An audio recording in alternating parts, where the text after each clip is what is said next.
Horimiya. Now this is how you make a romance anime.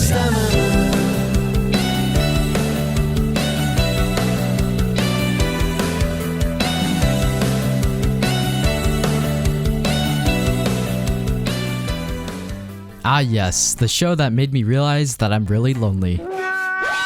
Horimiya is like that perfect show in between a lighthearted rom-com and an overdramatic romance drama.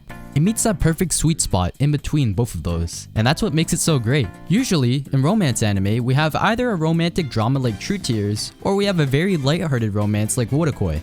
Then, we have Horimiya, which elegantly encapsulates that sweet, lighthearted romance with that perfect little mixture of drama. Horimiya's simplicity is what sets it apart from other rom-coms, and in my opinion, it makes it one of the greatest romances I have ever seen. Apart of course from Bunny Girl Senpai and Wotakoi. And I kid you not, when I say this, I love romances. I mean, what else did you expect from a teenage boy who watches anime in his spare time? Weirdo! Horimiya sets the stage for an amazing portrayal of a bunch of high schoolers. The love is treated as a lifelong journey with no goal, rather than a week-long journey towards the goal of doing some sweet old hand-holding, or some weak confession like most romance anime do. The show is also amazing because the events portrayed in each episode are a lot more relatable than the events shown in other rom-com anime. And let's not forget Hori and Miyamura. I mean, we literally have a Chad and a Queen right here. What's not to love about this couple? Honestly, I'ma say it right here, Hori best girl. But Arctic, I thought you said peak was. We don't talk about those dark days. Horimiya might seem like that typical popular girl dates unpopular guy story, but it isn't. Hori is a popular girl at her school, almost like an idol for her students. Everyone looks up to her, and she always has to maintain her perfect girl attitude in front of everyone else. In one scene, a bunch of girls see Hori near the supermarket. One of them shouts how she's exactly like Hori, but nope, the group straight out says that she's too simple to be like Hori. You can see the burden that's being pushed onto her. It's not easy being the popular girl in her school and trying to act perfect when she's really not like that. Hori only shows her simple and imperfect side to those who she really cares about a lot, like her family, or her close friends like Yuki. Then we got Miyamura, who's a gloomy student who barely talks with others. I mean, this guy's just a loner, man. He probably just watches anime all day or something. I imagine. And in most anime, he would probably just be considered another typical side character that literally no one cares about because he seems so unimportant among his peers. In his flashbacks, we see Miyamura get bullied and ignored by his classmates. We also get to see him do his piercings by himself with a safety pin, side by side to those events. In this way, the act of piercing his ears becomes a response to the bullying. He also has tattoos on his body. So to hide all these features of him, he has grown shoulder-length hair and wears a jacket, even in the hottest of days. He stands out among other students in school, but not in a good way.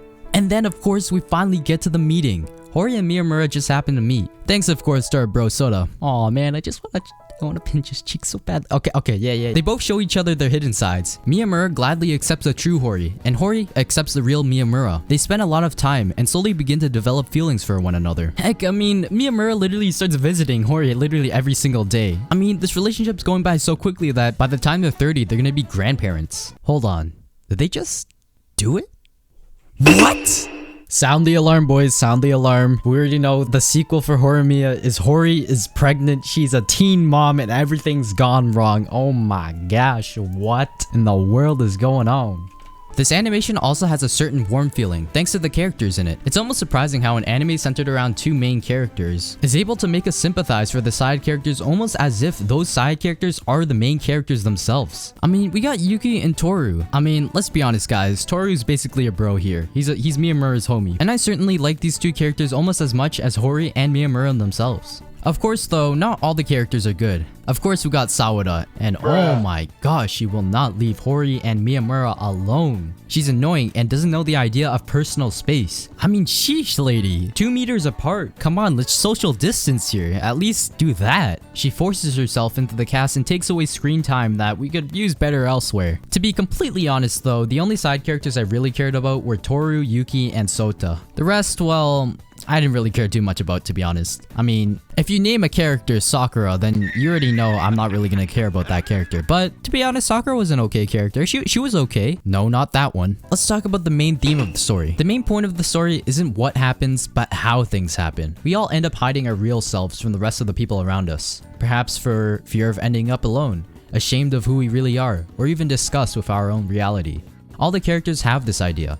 And Horimiya presents this idea with a little word called acceptance. The quiet, insecure kid in the corner could have a big heart of gold, and the popular jock could be struggling with self-esteem issues and in need of a friend to help him out. At school, Miyamura is brushed off as the shy, nerdy otaku kind, and he's honestly fine with everyone thinking that. In fact, he's a stylish and outgoing young man who, when he visits the Hori family, fits in like a puzzle piece. Miyamura escorts Sota home when he needs help, and Hori can't believe her eyes. How could the awkward otaku boy be fashionable and attractive? No way this awkward otaku wallflower could be this cute and kid-friendly. What happens next could shock you. No, but seriously, as she could never have predicted, the reality has finally come out. Miyamura discovers that Hori, the most popular girl in the school, is simply just a frazzled housewife who goes from one chore to another, dressed in basically just a bunch of simple clothes. She's a big sister to her younger brother and a mother figure to him, but she has a wacky and wonky relationship with her own father. As the story progresses, Miyamura and Hori become accustomed to each other's shocking hidden sides, finally learning to love them and each other. They learn to welcome new friends into their circle, and this gives them a chance to be themselves. From Sakura's hidden feelings for Toru to Yuki's hidden feelings for Toru. What's a romance anime without a love triangle though? And this, ladies and gentlemen, is why everyone loves Horimiya. It's so relatable, and we could all relate to at least some of these characters, whether it's Miyamura, Hori, or some of the side characters on there. And they don't just treat the side characters like disposable trash. Some of these side characters even get full episodes. I'm pretty sure all of them get full episodes just to depict their own relationships and conflicts with one another. They all contribute to the overall plot of the story and eventually contribute back to the main couple. Horimiya is incredible and successful for a variety of reasons. But for me, what makes the story so unique is that, well, we all have a side of ourselves that we don't want others to know about.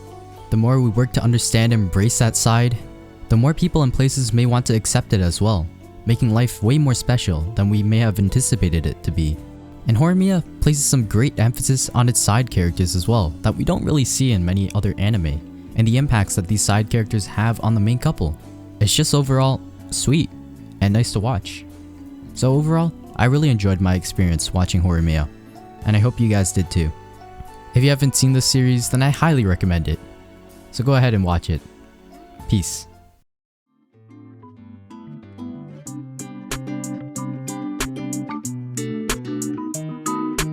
お前はもう